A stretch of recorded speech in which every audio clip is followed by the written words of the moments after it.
Good afternoon, everyone. To start things off, I'm going to talk to you about the Print Archive Network Forum, or PAN, as everyone calls it. PAN is a forum that happens every 6 months on the Friday before ALA. We usually meet from 9 to 11:30 in a room rented through ALA, so it's near the convention center and sometimes even in it.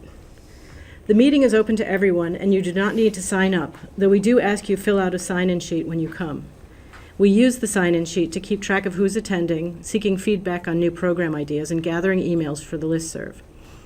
PAN is a place and time for those who have an interest in shared print to come together and learn about the latest in shared print activities.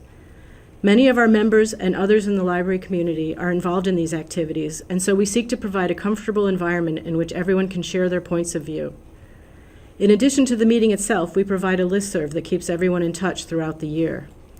On the listserv, we share questions and updates that are relevant to PAN attendees. We currently have about 400 members on the list. I've put the link for the listserv on this slide. Also, we gather written updates. Updates are shared by the programs before or after the forum through the listserv. We also keep all the updates and presentations for PAN on our website. There's a link to the archive as well on this slide.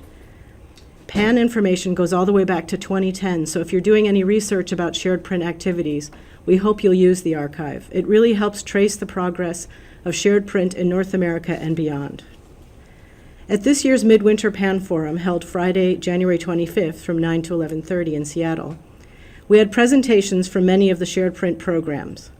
Among the interested developments we heard about was East's news that they have agreed on a retention model for more widely held monographs, and that next they will work on a retention policy for scarcely held titles. They define scarcely held titles as those held by less than 3 of their members.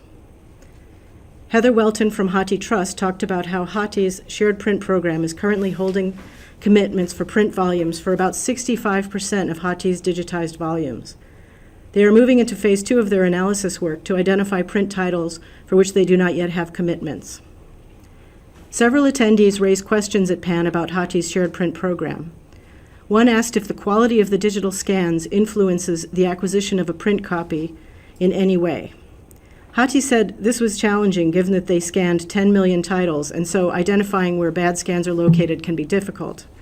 But they also said they're studying how to use crowdsourcing to help them locate problem scans. So stay tuned. Maybe soon scan quality will be a criteria for shared print acquisition.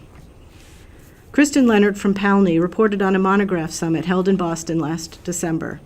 The summit is the second to address monographs and shared print programs. At this meeting, the group established governance and decision-making, as well as setting some goals for the group. You can find out more about the summit by viewing the presentation. Also of interest was a presentation on Arizona State University's Future of Print project, which is looking at how to decide where to distribute collections within the ASU library system. Sherry Lassiter from ASU discussed how the Hayden Library is being remodeled to include more classroom space, but less space for collections. The ASU community was invited by their librarians to participate in collection decision-making. ASU had some interesting ideas on seeking feedback. For example, the librarians assembled a list of poetry collections and put the materials on a shelving unit with spines and back. They called this experiment Surprise Me. They gathered feedback from community members on how they felt about this shelving method, and I, for one, was relieved when they received a lot of frowny face feedback about these shelves. The big takeaway was that this unconventional shelving method generated strongly negative communication from their community, and so helped them make better decisions about shelving collections. You can find out more about ASU's work by reviewing their presentation. If you want to go to PAN in June in Washington, D.C. on June 21st, 2019, starting at 9 a.m., you can find the meeting room location by checking CRL's event page, subscribing to the PAN list, or searching in the ALA scheduler. We're listed. We welcome your participation. Please come. And now on to part 2 of my presentation, where Amy and I will update you on some information we gathered in 2015 for a meeting CRL organized called Preserving America's Print Resources 2, a North American Summit, otherwise known as the PAPR 2 meeting. The purpose of the PAPR 2 meeting was to formulate a common vision for the further development and growth of shared research library collections and to determine priorities for CRL support of same, in order to prevent the loss of critical print journals and government publications. Among the topics covered was a review of the information we had in the paper database about programs and the content being preserved.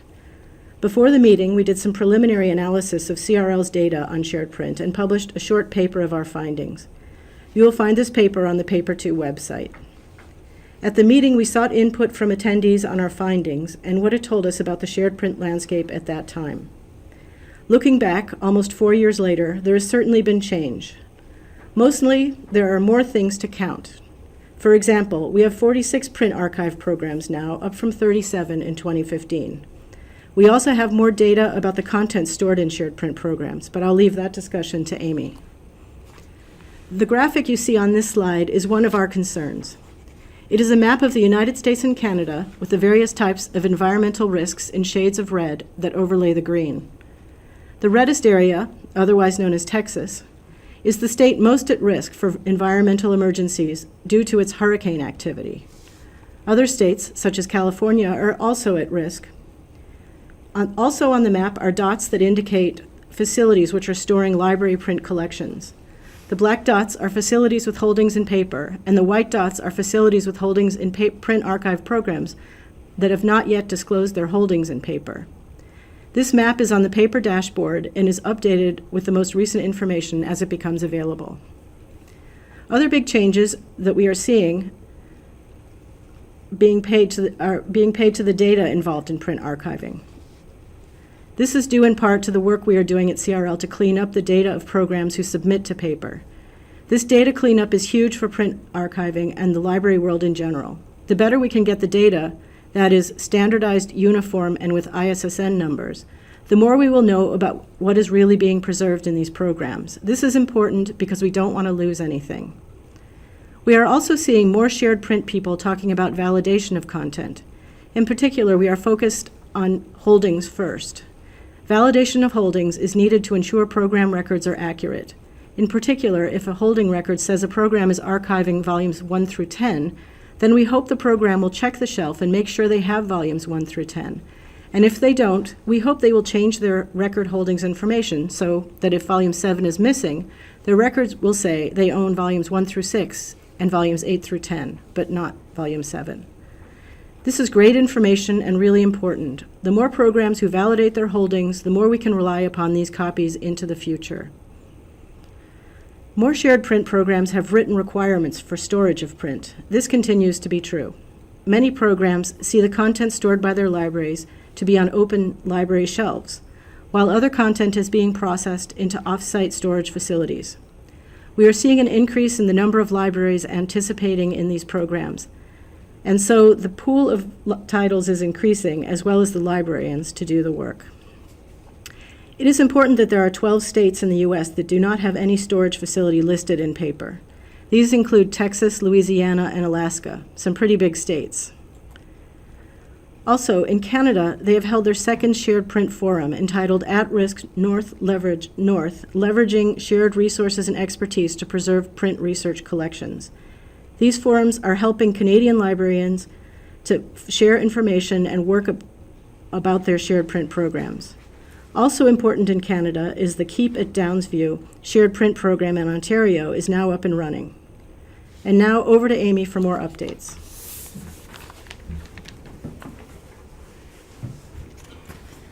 Hi, this is Amy Wood. The first shared print serial retention commitments were registered in CRL's paper database in 2012. In the June 2015 summit that Marie mentioned, CRL and OCLC shared what was known about print serials and shared print serial commitments. Data was gathered from WorldCat and the paper database. And as Marie noted, a goal of the summit was to foster strategic development and growth of shared print collections. And a great deal of work by the community has gone into developing partnerships and sharing ideas and tools since then. So it's time for a data update to highlight what growth and changes in paper reveal about our North American effort to preserve print serials. Listed on this slide are current stats from paper. As a community, we show significant growth in all elements supporting shared print. We have doubled or better our numbers on every aspect supporting shared print, from holdings, facilities, and organizations. At the 2015 summit, based on information from OCLC, we agreed that 5.5 million titles was a reasonable proxy for the print serial corpus to measure progress. We also reported that group-scale coordination of archiving efforts had achieved measurable progress. And through 2018, we have continued to show measurable progress. However, using the 5.5 million titles as our goal, at this rate of progress, it will take us another 50 years to ensure all serial titles have commitments for retention. One important recommendation of the summit was for programs to be more strategic in identifying and committing to retain titles held by only a few libraries. In 2015, OCLC reported that the majority of serial titles in WorldCat were held by only a small number of libraries, and we assume that holds true today. The vast majority of titles registered in paper in 2015 were the widely held titles, and this holds true today. 74% of the titles in paper are held by 5 or more libraries. Since recovering shelf space in libraries or deaccessioning responsibly are often incentives to participate in a shared print program, it makes sense to prioritize widely held titles because it provides immediate and significant benefits. However, the need for more deliberate coordination of retention of sparsely held titles stands. One finding that has not changed since the 2015 summit is that we need to improve our metadata identifying title subject areas or disciplines. OCLC and CRL took different approaches to describing subject or area coverage, but we were both impeded by the large number of records that lack classification or subject headings. In paper, today, over 40,000 of the titles lack classification. So that's 39% of the corpus of titles in paper. This slide also shows that science and technology edge out social sciences in the paper corpus. OCLC reported at the 2015 summit, and CRL found in its 2016-2017 Critical Corpus project that social sciences represented a much larger portion of print serial collections. Understanding more about this disparity between paper and the larger universe of print serials may provide lessons for developing more strategic plans to ensure full coverage of print serials. And I have not included specific information about language or country of publication because I think that's been, we've been pretty consistent in reporting on that, it's heavy on the English language, U.S. publications, 20th century, so that remains the same. Another important point regarding missing metadata is the change since 2015 in the percentage of titles with an ISSN. The International Serial Standard Number, used properly, is one of the most important data elements we have when aggregating serial records from multiple sources. Although paper has more records now with an ISSN than it did in 2015, the percentage of titles with ISSN has decreased significantly. I added this slide from the 2015 summit because I think it is still relevant and it is helpful in reminding us how we can best allocate CRL resources. At scale, strategic cooperation is essential. Along those lines, CRL is working with OCLC to eliminate barriers to register shared print retention commitments and to make actionable data more accessible. Check out CRL's webpage for current information on our Andrew W. Mellon Foundation-funded project. It will include links to updates from OCLC as well as CRL's own work on the project. Thank you very much. Thanks, Amy. Thanks, Marie. This is, I think, a very useful update. I hope those who are participating recall some of the chief findings of the Paper 2 Summit, and I think that this was a great way of updating some of the factors in that. Marie, maybe a question for you that I had was, given that one of the consistent challenges that we saw in 2015 was the lack of coordination among the shared print programs in determining this. Can you talk a little bit about where you are seeing that coordination, or is PAN a venue for that type of discussion? Sure, James. I think PAN certainly plays a role by just providing a place for people to meet and discuss what's happening. There is also another group that's formed for collaborative activity called the Rosemont Group for some of the shared print programs. Doesn't include all of them. And then, of course, there's also the Monograph group that is starting to form around communicating among those shared print programs. So there do seem to be pockets where this is starting to happen, where people are starting to come together. And I'm sure that will continue to grow as we see the whole shared print world continue to grow. Thanks. I had just another follow-on based on some of the key challenges that came out of the paper summit. And one of those key challenges, as I'm reading it, was that there was sort of a sense at that time that there was really an insufficient, scarce and dwindling resources, I suppose, that are available for preservation. Yet, you and Amy have reported that there's been significant growth, I think, among those institutions. Has the funding scenario changed in your mind, or is this sort of more people putting in small amounts of money equals a large amount of money? Well, I mean, in terms of, I know for a fact that the Rosemont Group is not funding, it's all self-funding activities. So I think there is some lack of funding perhaps in these areas, but I think a lot of libraries are weeding. And so certainly there's librarian activity in this area, and that contributes to what's happening within the shared print programs. Also, a lot of the shared print programs themselves are being funded. And so that money, I don't really know how much those programs are generating, probably not a ton. But I think that's probably an area that we could look at more closely and start to sort of figure out if the share of the library's budgets are going more towards shared print or those type of activities. Thank you. Amy, I had a question. This is my question, actually, but I know that somebody expressed interest in this before. The issue of the ISSNs, I think, is a particularly vexing concern, because that's one of the most reliable identifiers to connect the various journals. Have there been just more discussions about coordinating the submission of ISSN numbers for those kinds of journals that lack them?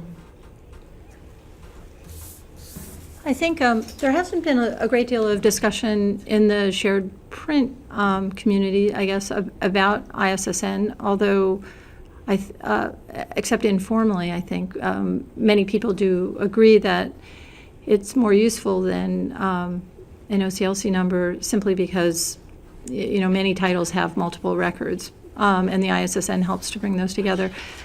But CRL and I believe Indiana and the University of Indiana and Harvard are all sort of engaged in projects that are requesting ISSN for historical or legacy serials in their collections, and for different.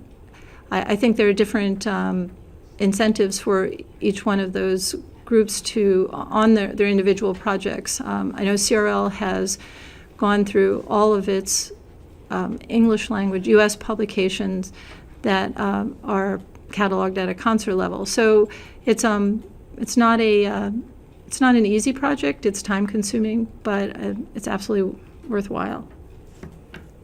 Thank you so much. We had a question come in.